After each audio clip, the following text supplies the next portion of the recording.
Hello everyone, আশা করি সকলে ভালো আছেন।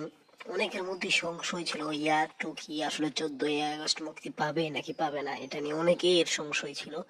তবে বর্তমানে নবান্ন একটি আপডেট ঘোরাফেরা করতেছে যে ওয়ার টু নাকি আমাদের 14ই আগস্টে রিলিজ পাবেন। ইউআরএফ এটা ক্লিয়ার করে দিয়েছে যে আগামী 14ই আগস্টেই মুক্তি পাচ্ছে ইয়ার 2।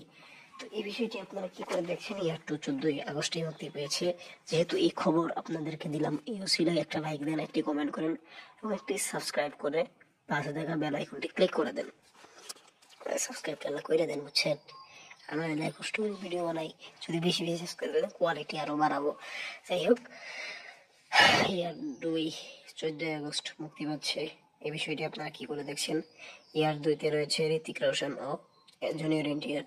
জুনিয়র এনটিআর মধ্যে আপকামিং ড্রাগন আছে, তারপরে আরো কি কি মান আছে মনে নেই আমার, দেবরা 2 আছে।